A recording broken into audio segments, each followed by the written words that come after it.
Ya, Assalamualaikum warahmatullahi wabarakatuh. Berjumpa kembali di channel saya, channel Ilham Haryadi, channel yang khusus membicarakan tentang dunia kedokteran. Nah, pada kesempatan kali ini saya akan berbicara mengenai bidang saya, yaitu tentang farmakologi. Nah, kita akan berbicara santai mengenai satu jenis obat yang sering sekali digunakan di dunia medis ya. Nah, jadi obat ini adalah golongan antimikroba atau membasmi mikroorganisme. Nah, jika nanti Anda menyukai channel ini, silakan Anda subscribe, kemudian Anda bisa share ke teman-teman Anda. Baiklah, kita langsung saja mulai pembicaraan kali ini yang membahas tentang antimikroba ya. Kita akan bicara dengan santai saja. Nah, antimikroba sendiri itu adalah pembasmi mikroba yang merugikan manusia. Nah, sebagaimana kita ketahui bahwa bagaimana keberadaan mikroba di dalam tubuh manusia itu berasal dari dua hal. Pertama, memang ada yang disebut dengan flora normal pada tubuh. Artinya di dalam tubuh kita sendiri itu memang sudah ada bakteri-bakteri yang berada dalam jumlah tertentu, ya. Nah, karena dia berada dalam jumlah tertentu, dia tidak menyebabkan penyakit. Namun, terkadang ada satu kondisi yang membuat jumlahnya semakin banyak. Nah, ini bisa merugikan manusia. Ada juga yang bakteri itu berasal dari luar tubuh manusia, artinya dia menginfeksi atau menginvasi tubuh manusia. Dan ini biasanya juga sifatnya merugikan manusia. Jadi antimikroba di sini adalah obat yang kita gunakan untuk membasmi mikroba yang sifatnya sudah merugikan manusia. Nah, mikroba sendiri ya di dalam dunia kedokteran yang kita pelajari itu ada berbagai macam. Pertama ada yang disebut dengan bakteri ya. Nah, bakteri obatnya disebut dengan antibakteri. Nah, pembicaraan kita kali ini membahas tentang antimikroba yang diwakili oleh antibakteri. Nah, perlu saya katakan bahwa ada satu istilah yang sebenarnya istilah ini kurang tepat, tapi dianggap benar. Di mana untuk antibakteri, para klinisi atau para dokter, ya itu sering menyebutnya dengan nama antibiotik. Padahal kalau kita artikan secara bahasa, antibiotik itu artinya adalah obat yang berhubungan dengan segala macam biota atau makhluk hidup ya. Nah, tapi kalau kita sebut antibiotik, itu sebenarnya yang sedang kita bicarakan adalah antibakteri. Jadi di dalam penggunaan terminologi atau kata-kata kedepannya, saya akan sering menggunakan antibiotik dan antibakteri yang dimaksudkan adalah sebagai anti untuk bakteri. Nah, sedangkan virus sendiri obatnya disebut dengan antivirus. Demikian juga parasit. Parasit kita bagi menjadi jamur, cacing, dan serangga. Nah, jamur obatnya disebut dengan anti jamur atau antifungal. Nah, kemudian cacing obatnya disebut dengan anti cacing atau anti helmin. Kemudian ada yang disebut dengan parasit yang golongan serangga. Nah, obatnya adalah anti serangga. Nah, kenapa antibiotik mewakili dari pembicaraan kita tentang pengenalan antimikroba ini? Karena memang secara kalau kita perhatikan ya, ini seperti hal yang serupa tapi tidak sama ya. Nah, mekanisme kerja dari antibiotik ini bisa mewakili dari kerja antivirus ya, anti jamur, cacing dan serangganya. Kurang lebih mekanismenya hampir sama dan istilah-istilahnya juga hampir sama. Makanya kita akan membicarakan pengenalan antibiotik ini dengan diwakili oleh antibakteri ya. Nah, kita membahas tentang antibiotik. Jadi, antibiotik adalah zat yang dihasilkan mikroba, terutama fungi atau jamur atau bahan sintetik maupun semi sintetik. Jadi memang dari sejarahnya bahwa antibiotik sendiri itu pertama kali ditemukan oleh Alexander Fleming ya. Itu merupakan hasil dari fungi ya. Namun saat ini sejalan dengan perkembangan teknologi itu sudah ada dari bahan sintetis dan semi sintetis. Nah, zat ini itu dapat menghambat atau membasmi mikroba jenis yang lain ya. Nah, bagaimana syarat antimikroba yang baik? Nah, di dalam mempelajari antimikroba atau antibiotik, kita mengenal yang namanya toksisitas selektif. Ya, artinya sangat toksik untuk mikroba yang dituju, tapi relatif tidak toksik untuk host pest. Jadi ini adalah syarat satu antimikroba yang baik. Artinya kalau kita konsumsi antibiotiknya atau antimikrobanya tidak membunuh atau mencelakai dari host pest-nya, dari orang yang mengkonsumsinya, ya. Nah, itu adalah syarat dari antibiotik atau antimikroba yang baik. Nah, di dalam membicarakan antimikroba ini, kita juga membahas tentang aktivitas dan spektrum dari antimikroba. Nah, ada yang disebut dengan toksisitas selektif, ya. Artinya begini, dari segi daya bunuhnya, antimikroba ini memiliki dua cara, ya. Yang pertama adalah bersifat sebagai bakteriostatik. Jadi dari namanya bakteriostatik artinya dia tidak membunuh, namun menghambat pertumbuhan dari bakteri tersebut. Nah, ada lagi yang disebut dengan bakterisidal. Bakterisidal memang dari namanya sifatnya ini langsung membunuh dari atau mikroba yang ada. Nah, bagaimana tentang kita hubungkan dengan dosis penggunaannya? Nah, untuk bakteriostatik kita mengenal ada yang namanya kadar hambat minimal atau KHM, ya. Jadi kadar hambat minimal adalah dosis yang dibutuhkan untuk membunuh bakteri yang ditargetkan, begitu ya, atau menghambat bakteri yang ditargetkan. Sementara bakteriosidal itu untuk dosis yang dibutuhkan minimal untuk membunuh bakteri yang ditargetkan. Nah, kadar hambat minimal jika ditingkatkan dosisnya itu bisa berubah, ya, menjadi kadar bunuh minimal.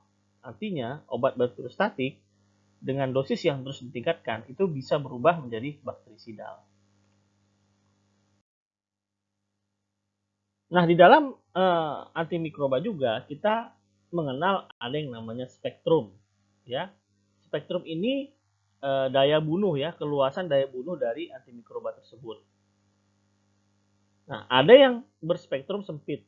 Artinya antimikroba itu bisa membunuh mikroba dari golongan gram positif atau gram negatif, ya. Jadi ahli mikrobiologi itu membagi klasifikasi mikroba berdasarkan pewarnaan yang disebut dengan pewarnaan gram.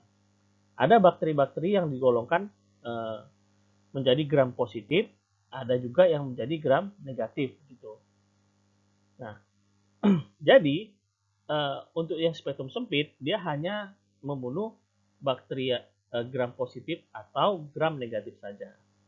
Sementara yang spektrum luas itu dia bisa membunuh gram positif maupun gram negatif, ya. Nah, ini adalah contoh-contoh obatnya, ya. Nah, bagaimana klasifikasi antimikroba, ya? Nah, klasifikasi antimikroba di dalam dunia medis sendiri itu sering dibahas dari dua sisi. Pertama berdasarkan rumus kimia, ya, dan ini sering digunakan untuk kepentingan praktis, ya. Nah, jadi untuk berdasarkan rumus kimia, antibiotik atau antimikroba atau antibakteri itu memiliki beberapa golongan, ya. Ada yang disebut dengan aminoglikosida contohnya, ya. Contoh obatnya seperti gentamisin, kanamisin, streptomisin, dan neomisin. Kemudian ada dari golongan fluoroquinolon. Nah, fluoroquinolon ini seperti ciprofloxacin, ya. Kemudian ada golongan penisilin seperti ampicillin dan amoxicillin. Ada lagi golongan peptida seperti colistin, ya. Kemudian ada juga dari golongan makrolida, contohnya seperti erythromycin. Golongan tetrasiklin seperti doxycycline, ya. Kemudian sulfonamid, ya, seperti sulfamethoxazole itu yang paling sering. Kemudian ada diaminopyrimidin, ya. Contohnya adalah trimethoprim. Nah, ini adalah klasifikasi antimikroba atau antibakteri berdasarkan rumus kimianya. Nah, di sisi lain, untuk segi praktis atau segi penggunaannya, terkadang para klinisi membagi antimikroba ini berdasarkan mekanisme kerjanya. Misalnya ada mekanisme yang mengganggu metabolisme sel mikroba, ya. Contoh obatnya seperti sulfonamid. Ada lagi yang menghambat sintesis dinding sel mikroba. Contoh obatnya adalah penisilin, sefalosporin ya. Kemudian mengganggu permeabilitas membran sel mikroba seperti polymyxin ya, kemudian polyen dan sebagainya. Kemudian ada antimikroba yang bekerja menghambat sintesis protein sel mikroba. Contohnya seperti adalah golongan aminoglikosida, makrolide ya, dan chloramphenicol. Ada lagi antimikroba atau antibiotik yang menghambat sintesis atau merusak asam nukleat sel mikroba. Contohnya seperti rifampicin dan quinolone. Nah, ini adalah klasifikasi berdasarkan mekanisme kerjanya. Nah, untuk kepentingan intervensi obat atau pemberian obat antibiotik, nah kita terutama harus mengetahui klasifikasi berdasarkan mekanisme kerja. Apalagi jika kita ingin memberikan lebih dari satu antibiotik. Nah, biasanya di dalam pemberian antibiotik yang lebih dari satu, kita menggunakan antibiotik yang kerjanya saling berbeda, ya, tidak menggunakan antibiotik dengan mekanisme kerja yang sama. Nah, mekanisme kerja ini bisa kita lihat dalam satu gambar ilustrasi berikut. Nah, gambar ini adalah satu ilustrasi dari tubuh dari bakteri ya. Nah, seperti kita lihat di sini, ada antibiotik yang menghambat dinding sel ya. Contohnya seperti penisilin dan sefalosporin. Ada lagi yang menghambat membran ya, membran sel seperti polymyxin ya. Ada juga antibiotik yang menghambat sintesis dari esensial metabolit ya di dalam tubuh bakteri ya. Contohnya adalah sulfonamid dan trimethoprim. Ada juga antibiotik yang menghambat sintesis protein, contohnya adalah chloramphenicol dan erythromycin. Kemudian menghambat dari asam nukleik acid ya, contohnya seperti golongan quinolone dan rifampicin. Jadi kita lihat di sini bahwa terdapat berbagai macam antibiotik atau antimikroba dengan mekanisme kerja yang berbeda-beda ya. Nah, jadi di sini dengan mekanisme kerja yang berbeda ini kita bisa melakukan satu terapi kombinasi. Nah, di dalam penggunaan antibiotik juga kita mengenal istilah yang disebut dengan resistensi atau dalam masyarakat umum sering disebut dengan kebal begitu ya. Artinya, kita memberikan antibiotik pada satu kasus tapi kasus tersebut tidak kunjung sembuh atau bakterinya tidak mati. Kenapa? Karena sudah terjadi resisten, artinya sudah kebal bakterinya terhadap antibiotik yang kita berikan. Bagaimana itu bisa terjadi? Itu bisa terjadi dalam beberapa hal. Pertama, obat tidak dapat mencapai tempat kerjanya. Jadi kenapa dia bisa tidak mencapai tempat kerjanya? Ada berbagai macam faktor. Ya, misalnya antibakteri tersebut merubah tempat kerja obatnya, ya, atau dia menciptakan satu pompa sehingga begitu antibakteri tadi atau obat antibiotik itu masuk ke dalam tubuh bakteri, dia memompakannya keluar. Kemudian ada mekanisme inaktivasi obat. Hal ini bisa tercipta atau bisa terjadi akibat bakteri menghasilkan enzim-enzim yang bisa menginaktivasi dari obat-obat antibakteri. Kemudian mikroba mengubah tempat ikatannya atau binding site-nya. Nah, ini bisa terjadi karena adanya satu mutasi ya dari bakteri. Nah, kejadian terjadinya resistensi ini bisa kita lihat pada gambar ilustrasi berikut ya. Misalnya antibiotik diberikan kemudian masuk, ternyata bakterinya memiliki efflux pump ya, artinya antibiotik yang masuk itu akan dipompongkan keluar. Kemudian terjadi pembentukan antibiotik altering enzim, artinya bakteri itu menghasilkan satu protein-protein yang menghasilkan enzim yang bisa menginaktivasi dari antibiotik. Kemudian adanya perubahan dari target antibiotik itu sendiri disebabkan karena adanya mutasi. Ya. Kemudian adanya enzim-enzim yang dihasilkan oleh bakteri yang bisa merusak antibiotik itu sendiri. Nah, ini adalah mekanisme terjadinya satu resistensi dalam tubuh bakteri ya. Artinya bakteri tersebut tidak berhasil untuk kita bunuh. Nah, bagaimana si bakteri tadi bisa mendapatkan satu resistensinya. Nah, penyebaran resistensi mikroba itu bisa terjadi secara vertikal atau diturunkan ke generasi berikutnya, bisa juga terjadi secara horizontal atau melalui sel donor. Nah, pemindahan resistensi ini ada berbagai macam cara. Yang pertama, terjadinya mutasi. Nah, biasanya ini terjadi spontan ya, acak tidak tergantung paparan, sehingga menyebabkan perubahan gen. Nah, perubahan gen ini akan menyebabkan terjadinya perubahan active site ya dari antimikroba atau antibakteri ya. Ini atau juga dia bisa menyebabkan protein transport atau protein yang mengaktifkan obat ya atau menonaktifkan obat itu sendiri sehingga obat tidak bisa bekerja. Kemudian ada mekanisme transduksi. Nah, mekanisme transduksi adalah mekanisme di mana bakteri tadi terlebih dahulu diinfeksi oleh virus atau bakteriofag. Di mana kita ketahui bahwa virus itu mengandung komponen DNA atau RNA. Nah, sebelumnya virus ini sudah menginfeksi bakteri yang sudah resisten ya.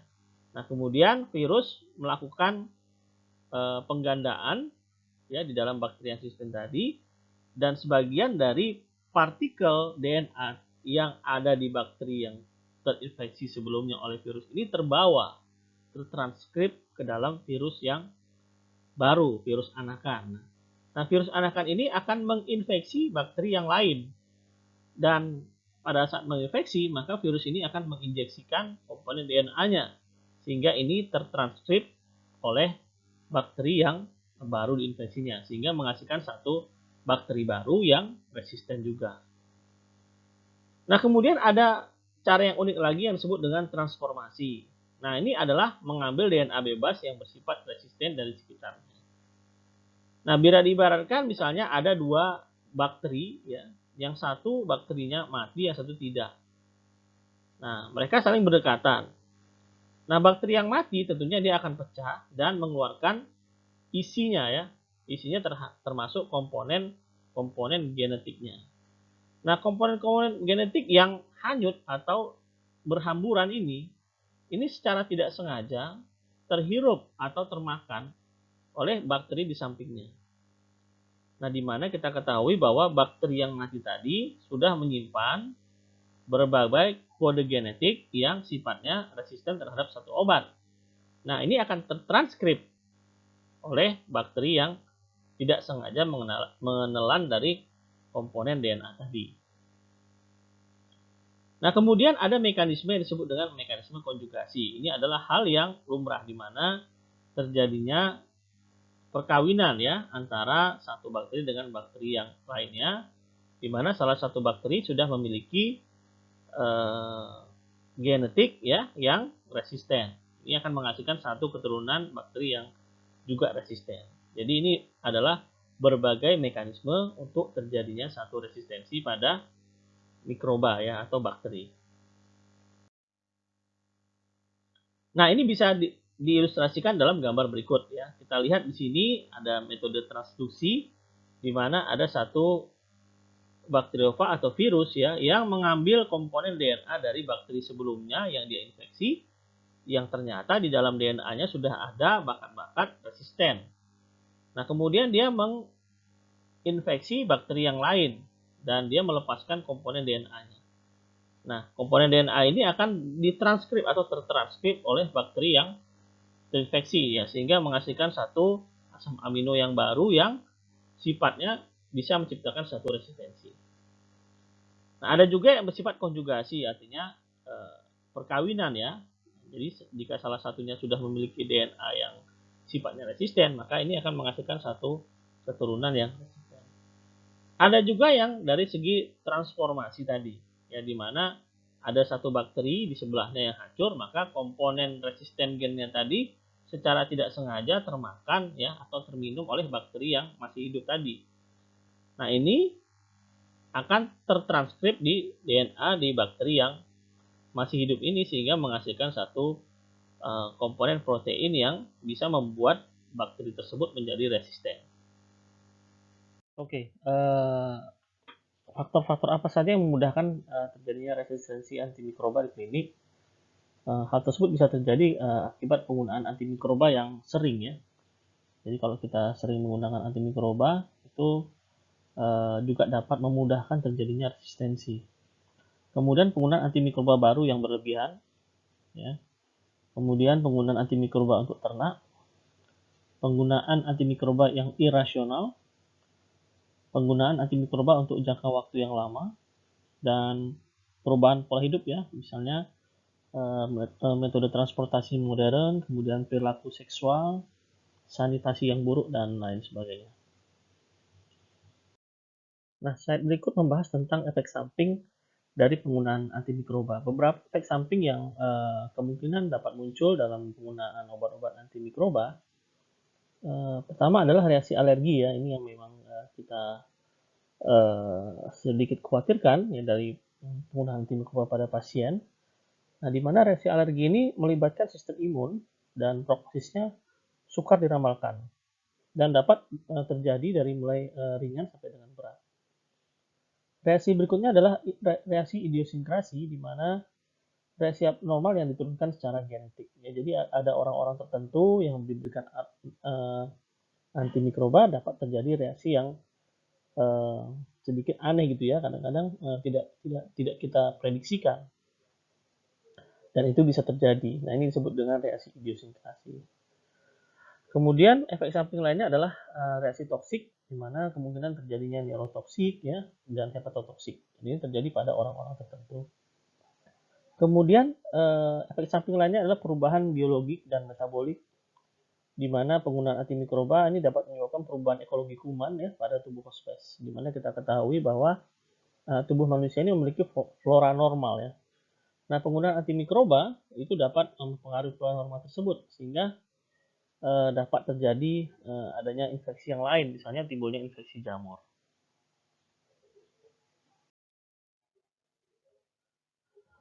Nah, efek samping faktor-faktor apa yang mempermudah terjadinya superinfeksi? Ya, ada faktor penyakit yang mengurangi daya tahan pasien ya. Jadi superinfeksi itu adalah keadaan di mana setelah kita memberikan terapi yang sesuai dengan drug of choice ya, di mana kita lihat sebagai terapi empiris, namun penyakitnya tidak juga kunjung sembuh ya.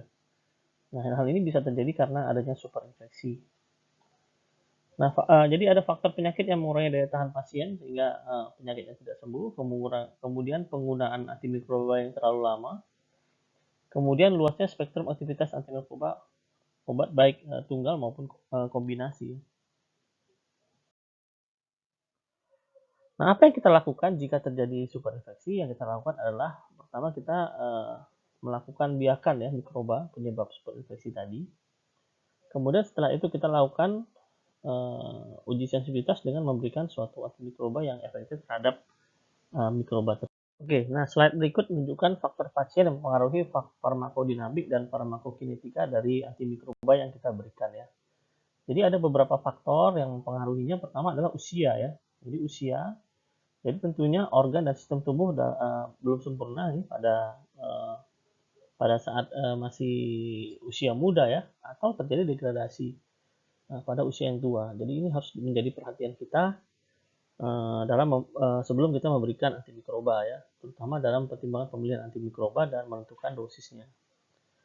Kemudian faktor kehamilan. Nah, faktor kehamilan ini terkadang dapat menjadi hal yang menakutkan ya bagi kita, di mana adanya kemungkinan terjadinya efek teratogenik ya akibat pemberian antibiotika. Jadi harus kita pertimbangkan dengan seksama pada wanita hamil. Kemudian keadaan patologi tubuh hospes ya. Misalnya adanya gangguan fungsi hati, hal ini dapat meningkatkan terjadinya toksisitas. Kemudian faktor genetik ya, di mana kemungkinan terjadinya reaksi atopik yang dapat memunculkan terjadinya alergi. Nah, hal berikut menggambarkan sebab-sebab kegagalan terapi dari penggunaan antibiotik. Ya, misalnya dosis yang kurang ya, kemudian masa terapi yang kurang karena ada antibiotik ini yang berdasarkan waktu ya, time dependent ya. Kemudian adanya faktor mekanis seperti abses, benda asing, dan sebagainya yang menyebabkan gangguan distribusi dari obat tersebut. Kemudian kesalahan dalam menetapkan etiologi, jadi kadang-kadang dengan gejala klinis yang sama ya, tapi sebenarnya penyebabnya bukan bakteri ya, bisa saja karena jamur, virus, dan sebagainya. Kemudian masalah farmakokinetik ya, misalnya daya tembus antimikroba yang berbeda-beda. Kemudian antimikroba yang kurang tepat, jadi kesalahan dalam menetapkan drug of choice pada satu penyakit. Kemudian faktor pasien sendiri misalnya penurunan imunitas, hal ini juga akan mempengaruhi kegagalan terapi antimikroba.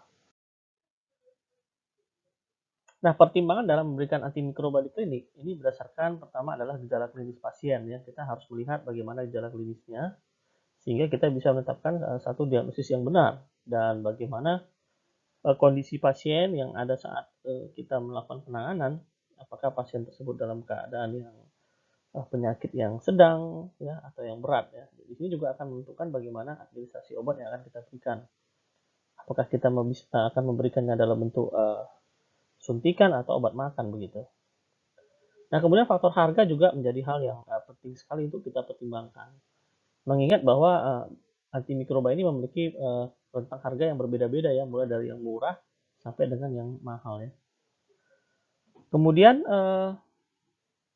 jenis antimikroba juga dipertimbangkan di dalam pemilihannya, di mana secara empirikal kita sudah memiliki referensi dalam penanganan berbagai macam penyakit. Kemudian kita juga harus mempertimbangkan patogenitas dari mikroba yang sedang kita hadapi ya.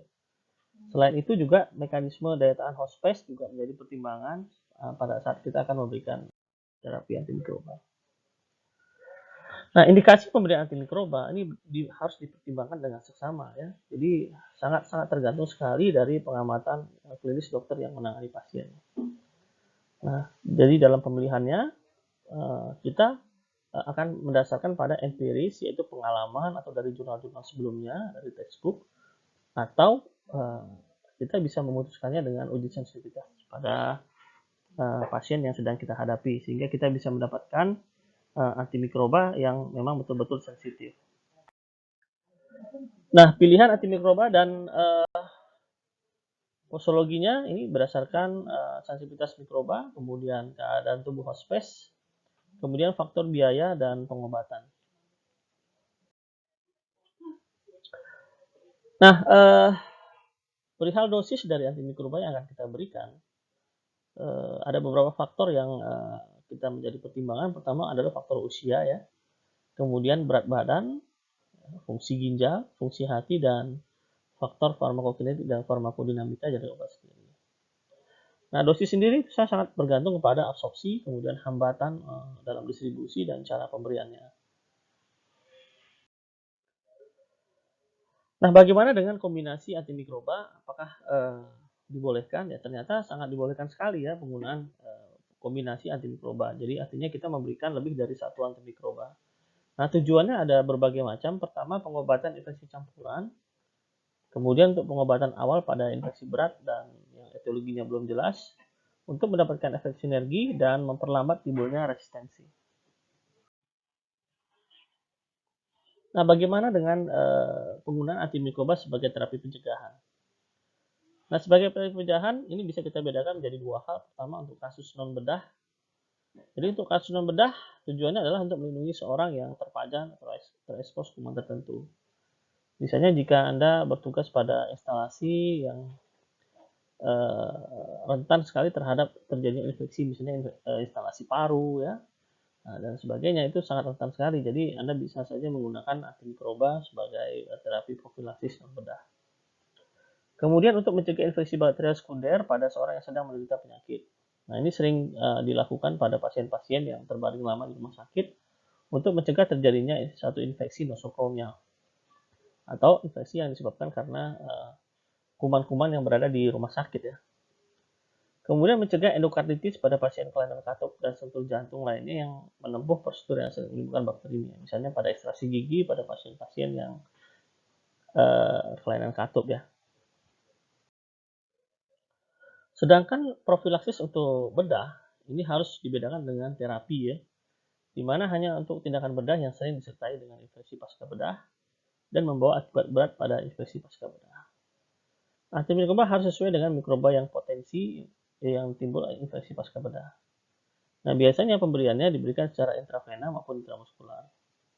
Dan pemberiannya biasanya kita berikan pada saat industri anestesi, jadi saat akan melakukan induksi, dan tidak lebih dari 24 jam ya penggunaannya. Oke, sedangkan dari efektivitasnya ya, antimikroba ini dibagi menjadi dua ya. Pertama ada yang time dependent killing, artinya semakin lama obat tersebut diberikan maka potensinya akan semakin bagus. Ada lagi yang disebut dengan concentration dependent killing, artinya semakin besar dosisnya maka obat tersebut menjadi efektif. Nah ini yang kadang-kadang menjadi pertanyaan di masyarakat, apakah selalu kalau kita makan antimikroba itu harus dihabiskan dalam waktu sekian lama? Ya sebenarnya tidak semua antimikroba bersifat seperti itu, karena melihat dari ada yang time dependent, ada yang concentration dependent killing.